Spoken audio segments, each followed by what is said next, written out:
오케이. 아이고.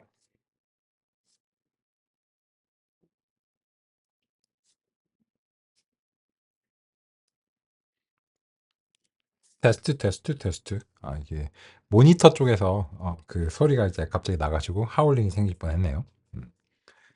잘 들리시고 잘 보이시면 역시나 확인하면서 시작하도록 하겠습니다. 우후! 아우, 뭔 얘기했는데 벌써 그 여섯 번째 시간이지?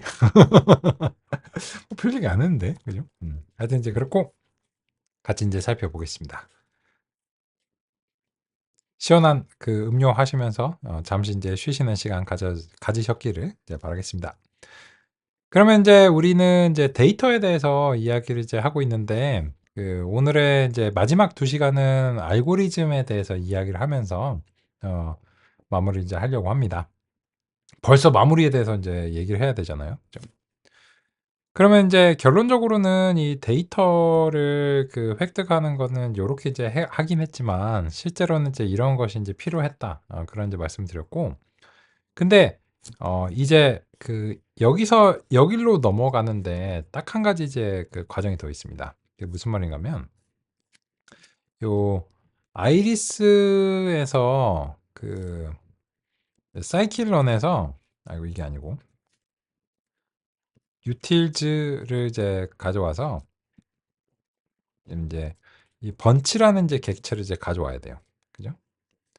그리고 이제 그 처음에 사전으로 이제 만들어 주셨잖아요. 처음에 요렇게 이제 그 사전으로 이제 시작했죠. 요거를 좀 다시 시작을 해 줄게요.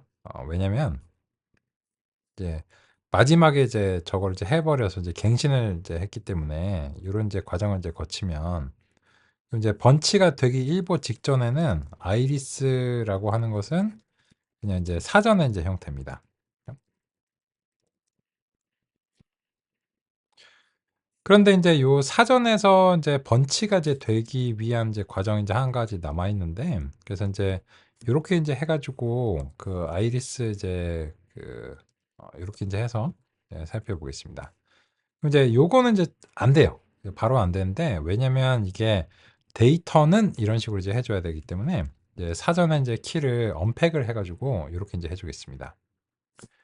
그러면 이제 궁극적으로 이제 아이리스가 이제 사전이다가 이제 이 번치가 되는 이제 그런 과정이고요.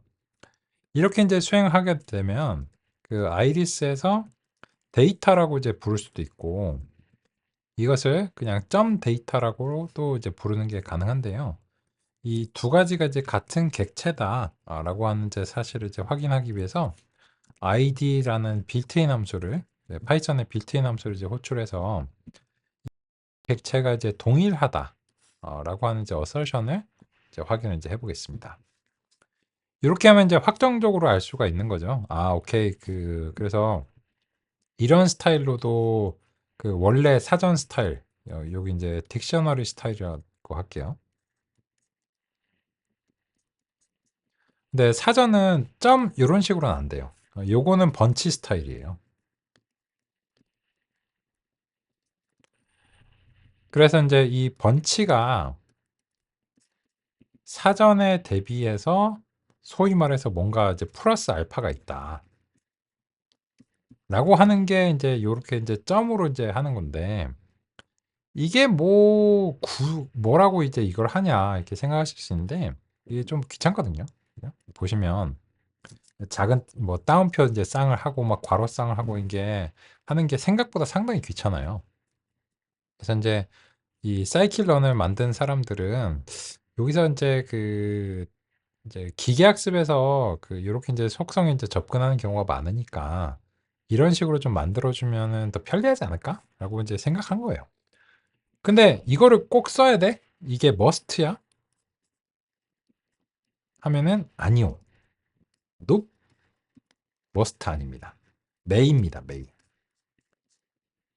즉 이거는 해야 된다. 그러면 얘는 상대적으로 할 수 있다. 할 수 있다는 하고 싶으면 할 수 있다. 고 해야 된다는 하기 싫어도 해야 된다. 잖아요. 그죠? 이 번치는 메이입니다. 메이. 할 수 있다. 원하면 사용할 수 있다. 근데 사용하기 싫으면 안 써도 된다. 이런 점으로 우리 같이 이제 확인을 해보겠습니다. 그죠? 그래서 이제 그런 측면에서 보시면 이제 이 번치라고 하는 객체와 관련해서는 이 교재에서 소개가 없어요. 교재를 이제 보시면 이 그냥 번치 클래스 객체이다라고 되어 있지 이걸 어떻게 만들었고 뭐 어떻게 사용하는가 이렇게 소개가 되어 있지는 않아요. 그래서 이제 같이 이제 살펴봤고 그러면 야 성주야 너 3페이지 나가는데 지금 2시간 걸린 거냐? 그러네요. 그죠? 결론적으로 이제 그런데 좀 변명을 늘어놓을게요. 변명은 뭐냐면 여기서 이제 저도 플러스 알파가 있었습니다. 뭐냐면 이제 펜다스 자료 구조들 데이터 이제 프레임의 그 자세한 속성들하고 시리즈 자료 구조에 대해서 이제 소개를 이제 드렸고요. 그죠? 그래서 이 3페이지 내에는 없는 거예요. 여기 다 이제 넘파이를 기반으로 하고 있으니까 제가 이제 펜다스 자료 구조에 대한 소개는 필요합니다.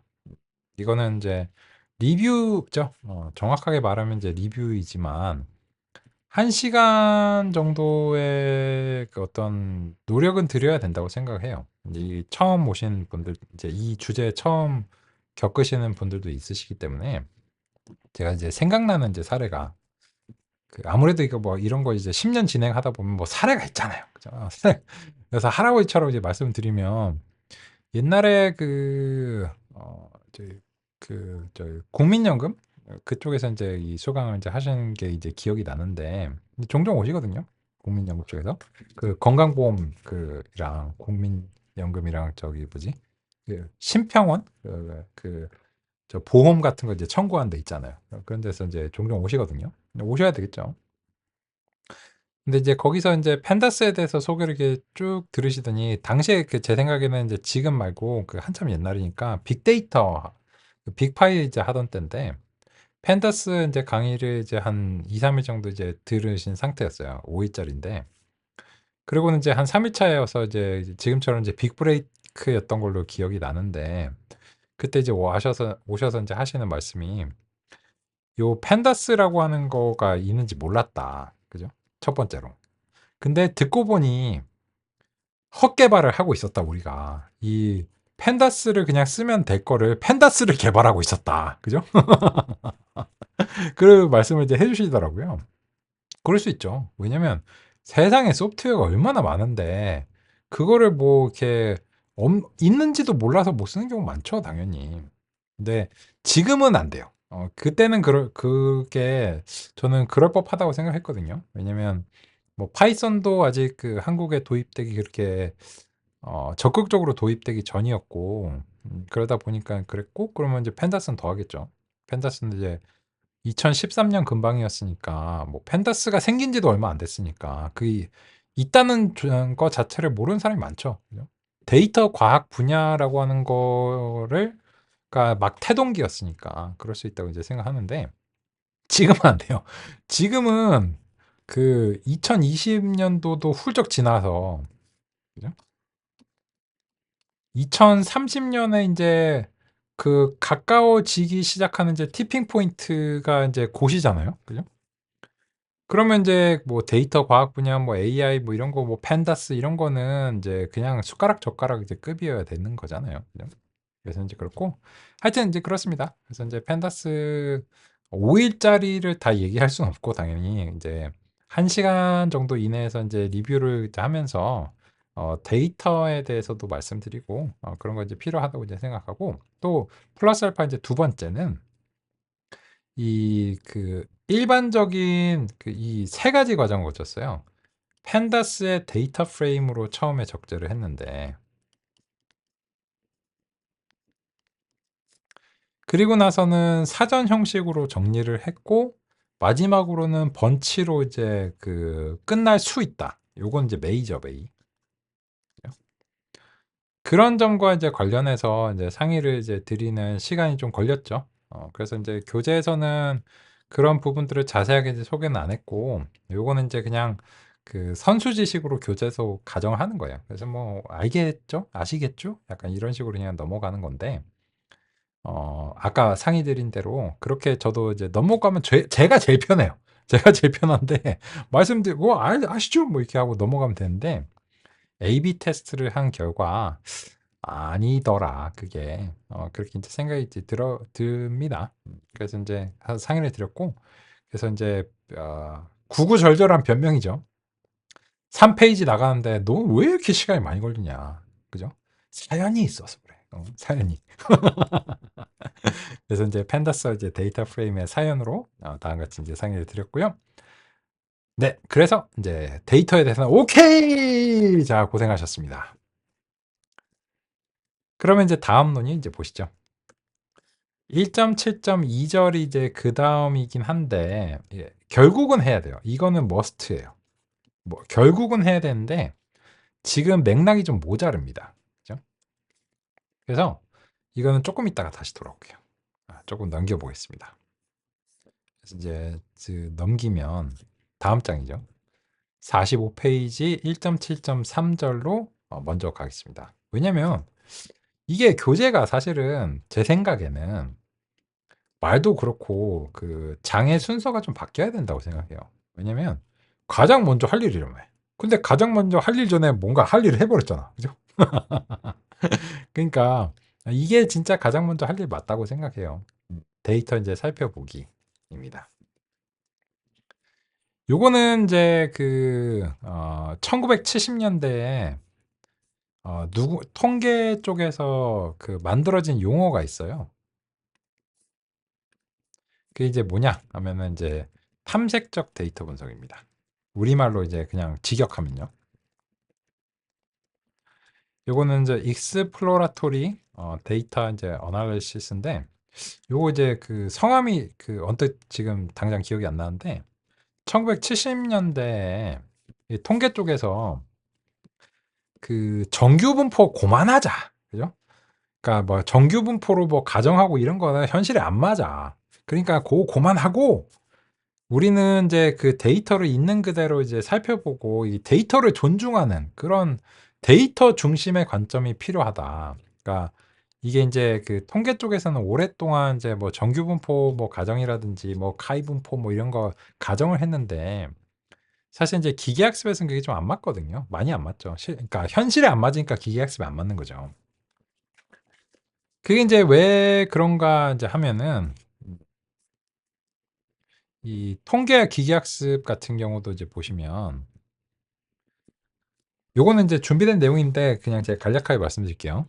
이 통계 같은 경우에는 이제 그 19세기의 과학의 영역으로 이제 편입이 됐죠. 그래서 이제 갈턴이라는 분이 이제 여기 이제 편입을 이제 시켰고, 그래서 이제 그 턱시도 입고 이제 영국 왕립 그 학회에서 이제 정회원으로 이렇게 막 되고 막 그러면서 통계가 이제 과학이 된 거죠. 통계는 과학입니다. 그죠? 침대는 과학입니다 말고요. 통계는 과학입니다.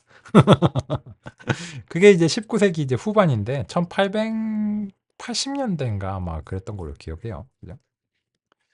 뭐 역사적으로 그렇다니까. 뭐 제가 이제 살아있던 사람도 아니니까. 하여튼 뭐 그 위키백과 보고 말씀드리는 거죠. 그래서 이제 그렇고, 그래서 이제 이 통계가 실제로 그 급부상했던 게 이제 1920년대, 40년대 이때 서구에서는 2차 세계대전 뭐 이때 있잖아요. 그래갖고 이게 되게 유명한 사례가 제가 되게 기억이 남는 게, 당시에 이제 그 미군이 그 막 이렇게 탱크 막 전하고 하는데 그 탱크가 이제 부셔졌잖아요. 그죠? 탱크 이제 부셔졌는데, 그래갖고 여기 이제 부품에 이제 일련 번호가 막 이렇게 뭐 기록이 되어 있을 거 아니에요. 소련에 뭐 탱크가 이제 부서졌는데 그 부품에 이제 일련 번호들을 이제 수집을 한 거야. 그 부품들을. 그래가지고 이제 그 부품들을 이제 그 소위 말해서 인터폴레이션을 해가지고 이 탱크가 연간 몇 대 생산이 되는가를 이제 역으로 추정하는 그런 어떤 사례가 이제 통계의 어떤 그 강력한 능력을 이제 보여주는 사례로 이제 소개가 됐고, 제가 뭐 그 학부생 때 뭐 그런 거 이제 뭐 배울 때 교양 시간 대학교 1학년일 때 그 되게 기억이 남아요. 그때 그거를 학교에서 배웠나 아니면 제가 뭐 책에서 읽었나 하여튼 그런 것 같아요. 그래서 인제 그 되게 인제 기억에 남고, 또 인제 기억에 남는 사례가 인제 통계가 이제 잘못 응용된 사례가 요 1940 년대에 갤럽이라고 하는, 지금 한국 갤럽 있잖아요. 그죠?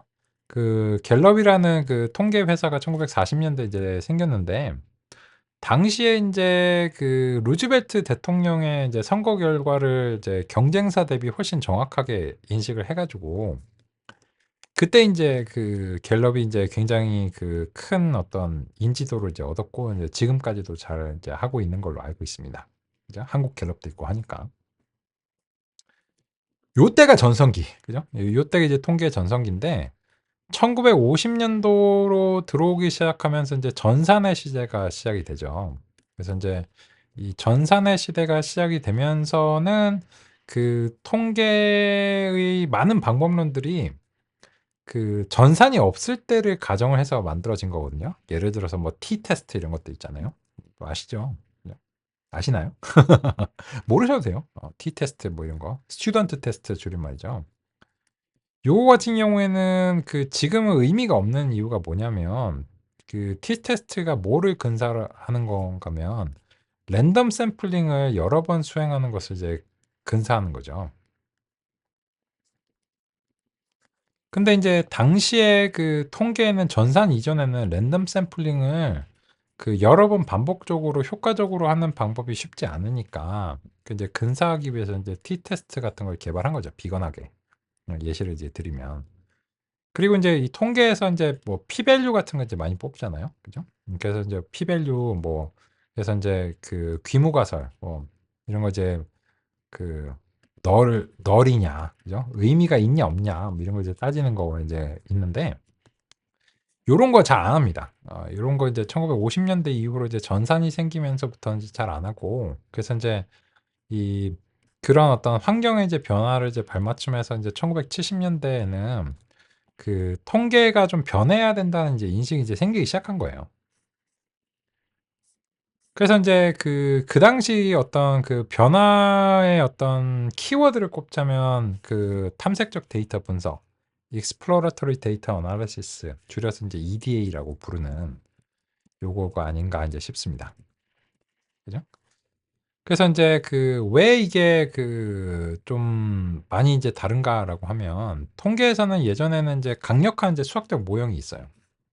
그 왜 그런 가정을 할 수밖에 없냐면, 그 앨런 튜링이 1936 년인가? 이때 인제 그 학부 졸업하면서 졸업 논문이 인제 종신극한 정리였거든요. 뭐 앨런 튜링뿐만 아니고 다른 사람들도 했는데, 요게 이제 정리니까 이거는 그 증명을 한 거죠. 그러면 이제 증명을 해 버리면 이렇게 진리의 말씀 뭐 이렇게 되잖아요. 그 피타고라스 뭐 이런 것처럼요. 그러다 보니까는 이제 이게 증명까지 됐으니 뭔가 이제 진리의 말씀이고, 이제 수학적인 엄격한 뭐 어떤 그런 것에 이제 반열에 오른 건데, 이게 음 그 모든 것들이 이런 분포가 된다는 얘기가 아니죠, 중심극한 정리는. 뭐 그 설명을 좀 생략할게요, 좀 복잡하니까. 근데 인제 그 오해하는 경우가 많죠. 그래서 인제 그 뭐 이게 샘플을 수집하다 보면 무조건 그렇게 돼야 된다 이렇게 하는데, 아니거든요. 아니기 때문에 문제가 있죠. 그래서 뭐 부하정 분포도 있고 뭐 가위 분포도 있고 뭐 여러 가지 분포가 있는데, 그 전산이 없고 이제 스몰 데이터로 하다 보니까 이제 원래의 형태에 대해서 강력한 가정을 할 수밖에 없던 게 이제 통계 입장입니다. 근데 인제 그 전산이 나오면서부터는 점점 실제 데이터를 많이 수집할 수 있게 됐고, 그거를 이제 샘플링을 유연하게 이제 처리할 수 있게 되다 보니까, 통계의 일부 방법론들은, 통계가 쓸모없다는 게 아닙니다. 통계의 인제 일부 방법론들은 더 이상 유효하진 않아요. 그래서 인제 이 기계 학습을 하시면서 가끔 그 궁금해하시는 게, 통계를 얼마나 알아야 돼? 그냥 이제 평균하고 분산 뭐 이런 그 중고등학교 정도 수준이면 돼요. 그러니까 기계 학습을 하시는 데 있어서는.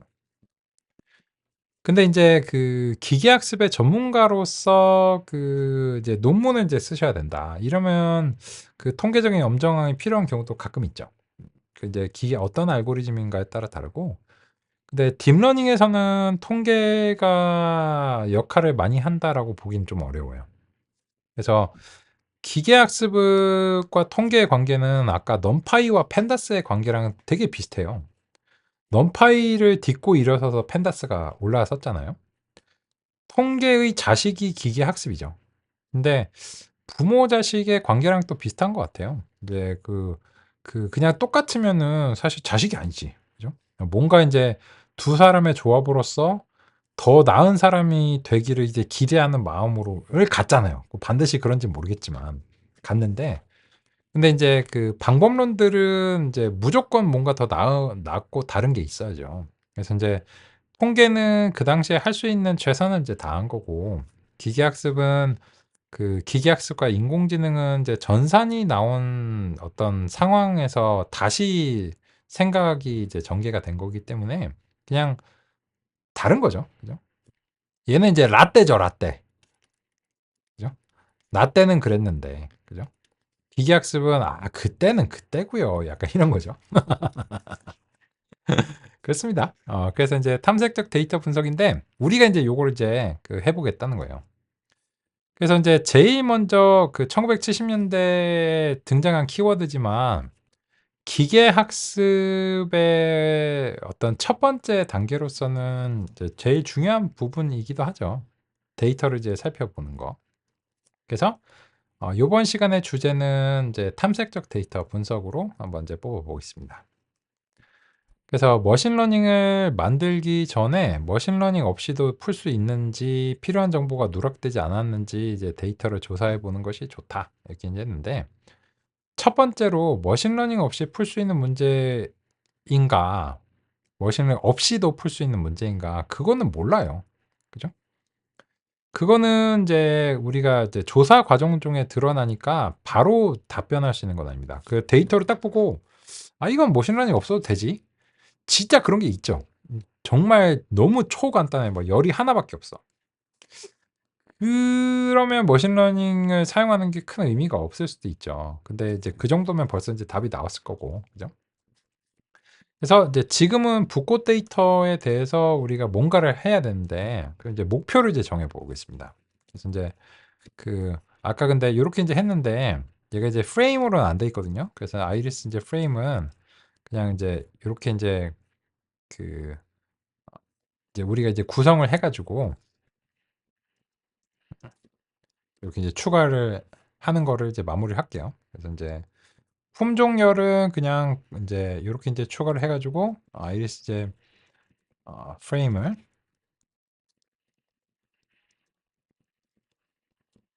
이런 이제 상태를 이제 가정하겠습니다. 그리고 그 탐색적 데이터 분석을 하실 때는 데이터 프레임의 상태가 훨씬 유리합니다. 넘파이로 하면은 머리가 지끈지끈 아프거든요. 그러니까 코드도 상당히 이제 가독성이 이제 떨어지고요. 그런 이유에서 교재에서는 이걸 안 했어요. 교재에서는 안 했고, 교재에서는 딱 이제 여기까지.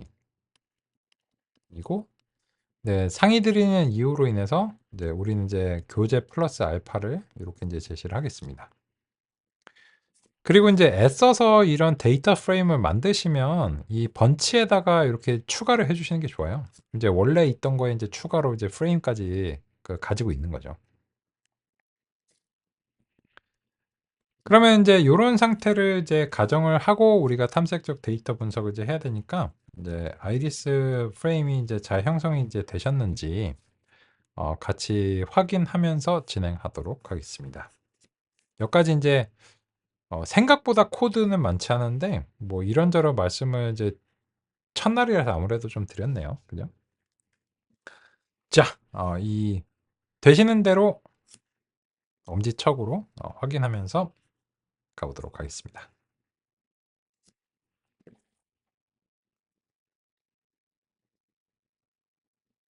확인하는 시간이라서 잠시 배경음악 나가고 있습니다. 1분 50초.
오케이. 그러면 이제 아마도 문제가 있으셨으면 중간에 상의를 주셨을 것 같고요. 그나저나 뭐 궁금한 점 있으시거나 하면 채팅으로 이제 언제든지 상의 주시면 되겠습니다. 그죠? 예, 원하시는 시점에 이제 입력을 하시고요.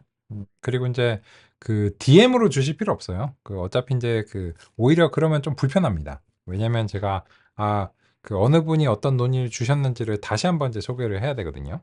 그렇기 때문에 그러니까 뭐 내용을 이제 소개를 해야 되죠. 누가 뭐 했는지 뭐 사실 그렇게 중요하진 않겠지만요. 다른 분들한테는. 그래서 뭐 내용을 이제 다시 이제 제가 겐톡을 받았는데 이런 내용으로 주셨습니다. 뭐 이렇게 재연을 해야 되니까 그냥 같은 방에서 논의한다고 생각하시고 내가 말한 그럼 같은 방에 있으면 들리잖아요. 마찬가지로 이제 채팅도 그렇게 이제 생각해 주시면 좋을 것 같습니다. 근데 그럼에도 불구하고 내 생각에는 이거는 그냥 겐톡으로 해야 될 것 같아요. 그러면 이거 머스트는 아니고 권유니까요. 판단하에서 그렇게 하셔야 될 내용이라고 생각하시면 당연히 그렇게 하시고요. 하지만 다른 이유가 없다면 이제 그냥 회의 그룹 채팅으로 받는 사람을 설정해서 주시면 되겠습니다. 그러면 이제 저런 상태를 가정을 할 수 있다라고 하고 우리는 탐색적 데이터 분석을 이제 해볼게요. 그러면 이제 여기서 순차적으로 한번 소거를 해볼까요? 두 번째 문단 한번 보죠.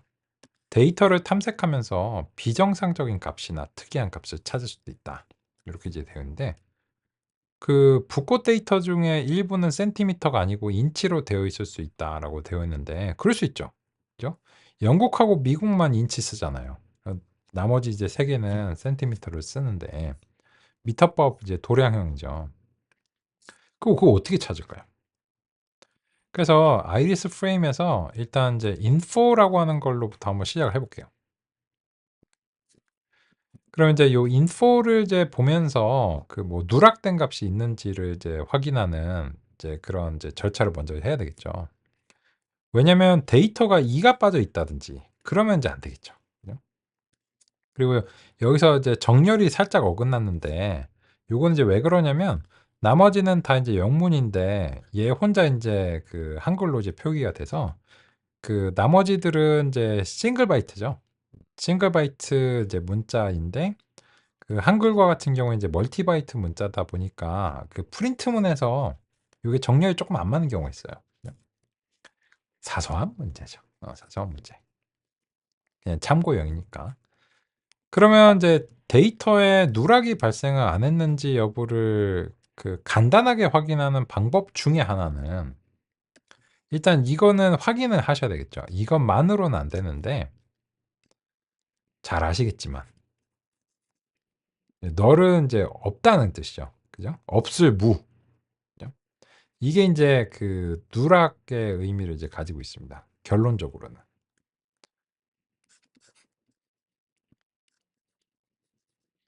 그러면은 이제 넌 널은 뭘까요? 누락 아니다. 그죠? 값이 있다. 라는 뜻이겠죠. 그죠? 그러면 이제 레인지 인덱스에서 이제 150건의 이제 엔트리가 있는데 각 열별로 이제 넌널 카운트가 만약에 이제 전체 150개보다 모자르다라고 하면은 누락이 무조건 있는 거죠. 그런 경우에. 그래서 이제 누락이 이제 어떻게 발생했고 어디에 발생했고 그걸 어떻게 처리해 줄까를 결정을 해 줘야 됩니다. 해당 열을 이제 제거해야 하는 경우가 이제 종종 있고요. 그죠? 네, 일단은 이거를 이제 보니까는 넌널 카운트에서는 없었어요. 근데 그렇다고 해서 이제 안심할 수 있는 건 아니에요. 하나를 이제 더 보셔야 되는데 요 D 타입을 같이 보셔야 돼요. 왜냐면 이 D 타입이 다 이제 플로트로 되어 있잖아요. 근데 종종 어떤 값들이 실제 이제 기록이 뭐 이렇게 되어 있는 거야. 요런 식으로 짝대기. 뭐 이렇게 뭐 X 뭐 이렇게 없으면 X 이렇게 쳐 놓는 거야. 현실이죠, 현실. 그게 현실이고 근데 만약에 이런 값이 들어갔었으면 얘네들은 부동 소점이 되는 게 불가능하기 때문에 아마 오브젝트가 됐을 겁니다. 그죠? 그래서 인제 이 품종은 실제로 오브젝트가 됐잖아요. 그래서 인제 그 품종에 대해서는 이제 요렇게 이제 되어 있는 거 확인했고, 그래서 적어도 이제 수치형에 대해서는 지금 요것만 이 두 가지 정보만 딱 조합하면 누락은 수치형 데이터는 없는 거예요. 근데 품종 데이터의 누락은 좀 달라요. 왜냐면 이 품종 데이터는 이게 세토사 벌시컬러 버지니카라고 하는 이제 세 가지가 이제 있는 걸 알고 있고 그게 50건씩 있다는 거 알고 있잖아요. 그래서 이제 그렇게 이제 확인을 하셔야 돼요. 그래서 그 아이리스에서 이제 프레임에 품종 이제 해가지고 여기서 이제 그 밸류 카운트를 이제 했는데 이게 전체가 150건인데 그 이상한 값이 이제 여기서 나온다든지 하면은 이게 실질적인 누락이 이제 있을 수 있는 거죠. 그렇고 그리고 이제 아까 확인은 하기는 했지만 요 아이리스 이제 프레임에서 그 드랍을 이제 하고 컬럼 이제 그 품종을 이제 제외를 하고 나서 그리고 나서 여기서 이제 그 이지 NA를 이제 따져 봐야 돼요. 이지 NA를 이렇게 이제 해보시면 이게 이제 그 값이 없다를 영어에서는 요렇게 이제 많이 쓰잖아요. 그죠? 요게 이제 뭐 그 not available 요런 거에 이제 약자고 이제 NA로 이제 약자로 이제 표기를 하는 경우가 많잖아요. 그래서 요거는 이제 누락 값인 거죠. 그래서 아니면 좋은 거야. 값이 이제 있는 거니까. 그런데 이제 여기에 대해서 이제 확실하게 이제 알려면 이제 각 열별로 그 합계를 이제 내봐야 돼요. 그래서 이제 요렇게 이제 수행을 해보시면 각 그 열별로 어, 누락값 자체가 이제 없다라고 하는 것을 이제 확인을 하셔야 됩니다. 이게 모두 다 이제 참이 나와야 돼요. 그래서 이제 요거를 이제 어설션으로 이제 확인을 해보시면 이제 모든 값에 대해서 그 0이 이제 나와줘야 됩니다.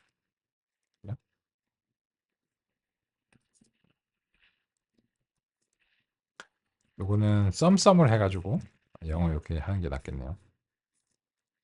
그러니까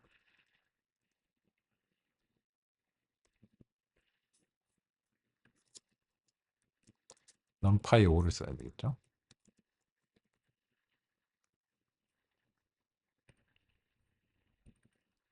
is close all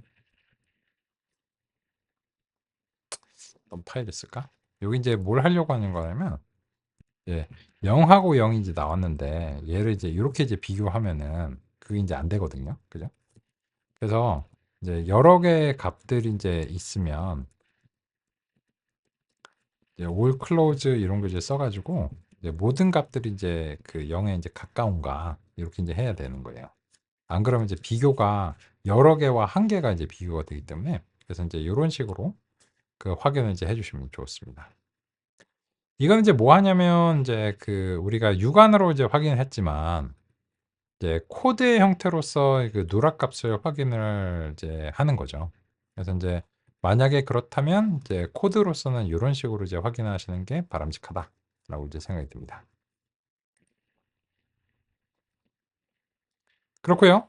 그래서 이제 그 누락 값이 없는 건 이미 이제 알고 있으니까 했고, 그래서 이제 이렇게 이제 했습니다. 그러면 이제 첫 번째로는 이 교재에서 이제 보시면 그 누락 값이 있었느냐, 없었다. 그거 어떻게 확인하냐? 방금처럼요. 그죠?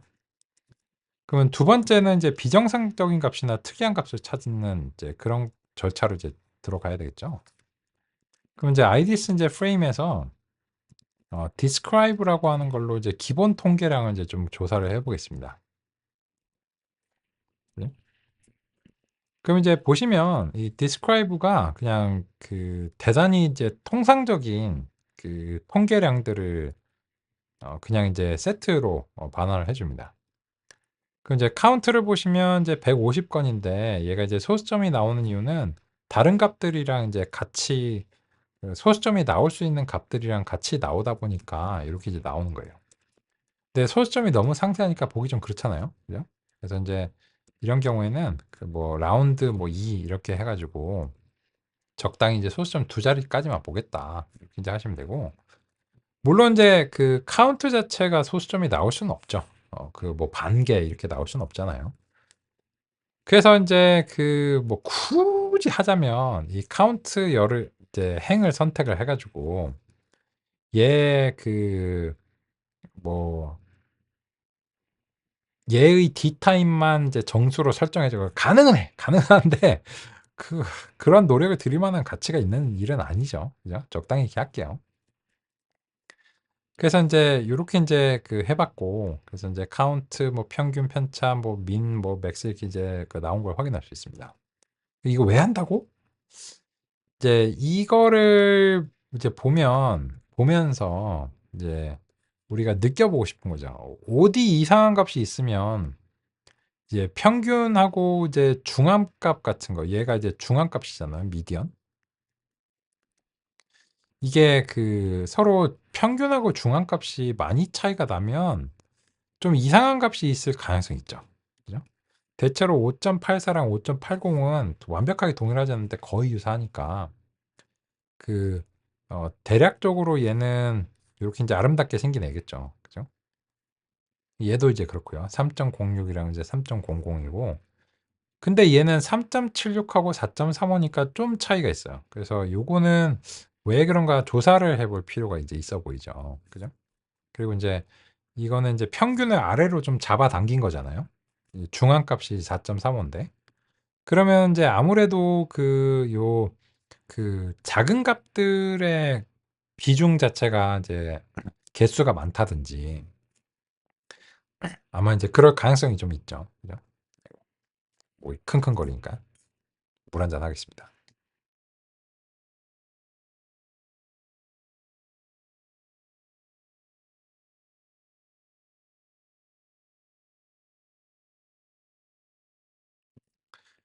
그러면 이제 얘 같은 경우에도 뭐 1.2랑 1.3은 뭐 그렇게 차이가 많이 안 난다고 봐야 되겠죠.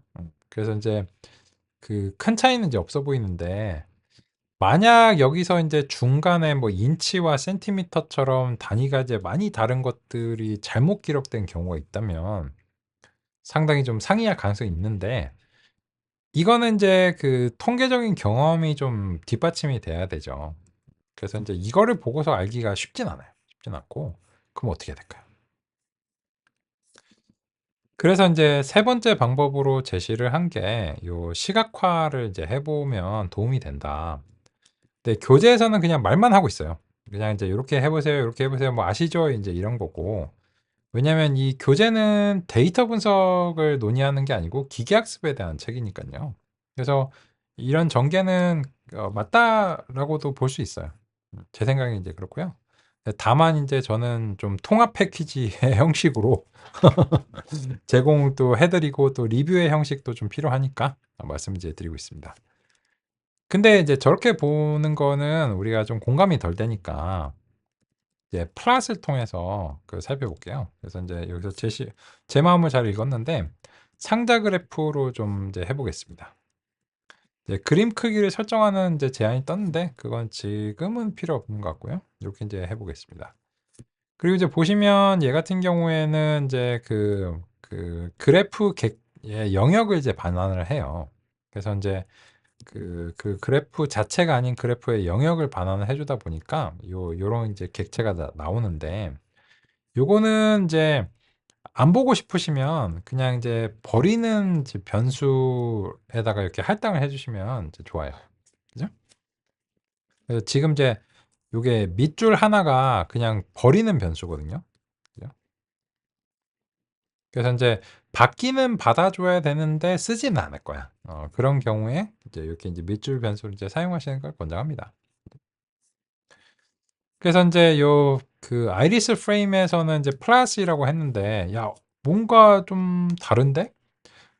네가 아까 얘기하기를 PLT에서 플랫이라고 이제 하면 요거는 아까 봤던 것처럼 요런 선 2 차원의 이제 선 그래프라고 소개를 했던 걸 내가 기억을 해. 기억 맞습니다. 맞아요. 근데 지금은 요거는 데이터 프레임이에요. 데이터 프레임의 플랫이라고 하는 API는 PLT 플랫이 아니기 때문에 얘가 누구의 플랫이냐가 중요하죠. 그죠? 뭐 성주의 프로그래밍이냐 아니면 주성이의 프로그래밍이냐 다르죠. 그죠?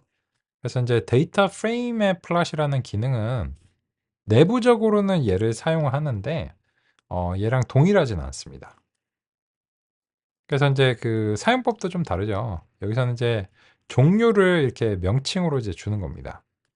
PLT에서는 이 API를 다르게 그냥 호출을 해줘야 돼요. 그래서 그 가급적이면 데이터 프레임 쪽에서 할 수 있는 한 플러스 최대한 많이 해주시는 게 좋아요. 훨씬 더 편리하거든요. 근데 이제 그러면 이거는 '아까 쓸 필요가 없었네.'라고 생각하실 수 있는데 그렇지는 않습니다. 그건 이제 그냥 상황을 보시면 알 거예요. 그래서 우리 이제 하는 맥락에서 이제 보시면 알 거고, 근데 지금으로서는 데이터 프레임 차원에서 만드는 게 훨씬 편리합니다. 비교해서 가끔 보시면 알겠지만 이 동일한 효과를 내기 위해선 PLT 플러스는 한 대여섯 줄 이상을 작성해야 되는 경우가 있어요. 요거 그냥 한 방에 되는데. 교재에서는 안 그래도 PLT로 그냥 하거든요. 데이터 프레임 사용 안 하고. 그래서 교재에서는 이제 그 그래프를 그려주기 위해서 한 10줄 이렇게 제시가 됐는데, 데이터 프레임의 플롯을 하면 그냥 한 줄 만에 되는 경우도 많습니다. 그게 당연히 좋으시죠. 그죠? 저도 좋고요.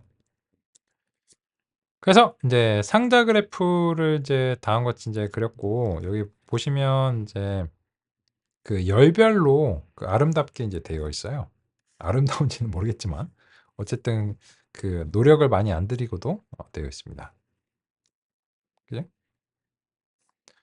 그러면 이제 여기 이제 보시면 여기가 이제 맥스 값이에요. 그리고 이제 여기가 이제 민 값이고, 이게 아마도 중앙 값일 겁니다. 50%. 그리고 이제 여기가 이제 75%고 4분범위죠. 이제 25% 이렇게 이제 나오는 걸 확인할 수 있습니다. 이제 평균은 여기서 표시가 안 돼요. 그래프에서는. 그렇고, 그러면 이제 이거를 이제 보면 상대적으로 이제 요 세 번째 열의 값의 범위가 이제 크죠. 민맥스의 이제 범위가 이제 굉장히 이제 큰 범위에서 이제 분포가 되어 있고, 요 중앙 값이 약간 위에 붙어 올라 있잖아요. 그래서 이제 아까 이제 제 기억으로는 이제 이 평균이 조금 얘보다는 좀 낮았어요. 한 요 정도에서 평균이 이제 형성이 됐는데, 그게 인제 요 하방에 속한 그런 값들이 좀 더 많으니까는 평균을 이제 끄집어 내리는 거겠죠. 그죠? 요 중앙값 자체는 이 도수와 상관이 없죠. 하반과 상반이라고 하면 하반하고 이제 상반의 개수와 상관없이 정확하게 이제 50%를 이제 나누는 그런 이제 지점을 하는데, 평균은 좀 다수결 느낌이 이제 강하잖아요. 저쪽에서 이제 작은 값이 더 많으면 평균을 이제 끌어내리고 큰 값이 이제 많으면 막 끌어올리고 뭐 그러잖아요. 그죠? 그럼 이제 요거 왜 했냐 하면은, 그래서 이상한 값이 있어 없어? 그거를 이제 어떻게 평가할 거냐는 거죠. 그래서 이제 지금과 같은 방식으로 이제 시각화를 통해서 이제 살펴보면 이제 도움이 많이 된다는 겁니다. 그럴 것 같죠? 그런데 요거죠. 내 이놈들! 이제 걸렸다. 그죠? 요거죠. 얘네들이 이제 소위 말해서 아웃라이어잖아요. 우리말로는 이제 이상치로 이제 번역을 이제 하는데, 근데 이제 아웃라이어가 반드시 그러니까 비정상을 뜻하는 건 아니죠. 그러니까 그 판단이 필요하죠. 이게 이제 통상적이지 않다. 그죠? 그 통상적이지는 않지만 이상한 건 아니다. 그죠? 그러니까 이런 거죠. 보통 다들 뭐 연봉을 얼마 받아. 평균적으로. 근데 어떤 사람이 특이하게 10배를 받아. 그러면 물론 비정상인 경우도 있지. 비정상인 경우도 있는데 그럴 수 있잖아요. 그죠? 그럴 수 있기 때문에 10배나 100배를 더 받는 게, 이거는 불법이다, 비정상이 무조건은 아니잖아요. 무조건은 아니기 때문에 우리도 그런 사람 되고 싶죠. 그죠? 그래서 연봉 100억 받는 스타 강사 이런 사람들 요새 막 TV에 자주 나오잖아요. 돈을 워낙 많이 받으니까 이슈가 되잖아요. 그죠? 그런 사람들이 있지만 그 사람들이 통상적이냐? 전혀 통상적이지 않죠. 평균적이냐? 전혀 평균적이지 않죠. 하지만 가능은 하잖아요. 그래서 인제 이상치냐 물어보면 이상치죠. 이상치인데 어 비정상이냐라고 물어보면 그거는 이제 비정상이라고 말을 하는 건 아니죠. 통상적이지 않은 범상하시지 않은 분이다. 그죠? 근데 이상치이면서 비정상도 있죠. 이거는 진짜 비정상이야. 그죠? 예를 들어서 이런 거예요. 뭐 그 연봉이 20만 원이야. 불가능하죠. 연봉이 20만 원인 건 불가능하잖아요. 왜냐면 불법이니까. 그래서 그거는 이제 뭐 우리가 최저임금법이라는 게 딱 있고, 근데 이제 정규적으로 일을 하는데 연간 연봉이 20만 원이다. 이게 불법이죠, 불법. 그죠? 뭐 며칠 일하는가 물론 그런 것도 따져야 되고 뭐 계약인가 뭐 하여튼 어쨌든 뭐 어떻게 하루만 일해도 그거보다 더 많이 버는 사람들이 수두룩 빽빽한데 수두룩 20만 원이면은 그죠? 뭐 서울의 평균 임금 정도면은 이제 그 정도 이제 벌어야 되잖아요. 그죠? 하여튼 이제 요 둘 중에 이제 하나인데 뭐 그런 어떤 경제적인 거는 그냥 제가 이제 슈카월드가 아니기 때문에 적당히 말씀드릴게요. 그래서 인제 이 두 가지를 이제 판단을 해야 되는데 지금 요 동그라미들이 일단 아웃라이어로 나온 거예요. 그러면 여기서 인제 이게 비정상인가 아니면 통상적이진 않지만 비정상은 아니다라고 하는 거를 우리가 판단을 해 줘야 돼요. 그 그러면 이게 어째서 아웃라이어냐라고 하는 얘기를 우리가 인제 살펴봐야 됩니다. 이거는 법칙은 아니에요. 전혀 법칙은 아니고 그냥 p 밸류와 같은 관습입니다. 이 p 밸류의 기준값이 0.05 잖아요. 그죠? 95% 뭐 이런 신뢰도 이런 거 있잖아요. 이거 법칙 아닙니다. 혹시 이렇게 뉴스이셨다면 아셔야 될 것 같아요. 이거는 요거를 이제 개발하신 분이 아까 붓꽃 수집하신 이제 피셔라고 하는 이제 대통계학자인데요. 그레이트 스태티스티션인데요. 그죠? 요 분이 1930년대인가 요 피밸류를 이렇게 정한 거예요. 정하셨는데 귀무가설 이제 하면서 이제 요 0.05라고 하는 이제 이런 기준이 이제 어떤 뭐 특정한 이제 이유가 있느냐라고 했을 때 그냥 "나쁘지 않은 값이지." 이렇게 이제 말씀을 하셨어요, 실제로. 그죠? 그래서 이게 법칙은 아니거든요. 그래서 인제 p 밸류가 이제 에 따라서 이게 유의미하다, 무의미하다라고 하는 것을 말하는 건 좀 위험한 일이죠. 하여튼 인제 그렇고요. 그렇습니다. 마찬가지로 인제 이 아웃라이어를 지금 이제 아웃라이어라고 이제 뽑았는데 이거는 대단히 기계적인 방법이에요. 그래서 인제 기계적인 방법의 근거를 우리가 봐야 되고 살펴보는 과정에서 이게 비정상인가 아니면은 그냥 그럴 수 있는가 그런 점들을 같이 알아보려고 합니다. 쉬는 시간 이후에 이어서 살펴보겠습니다.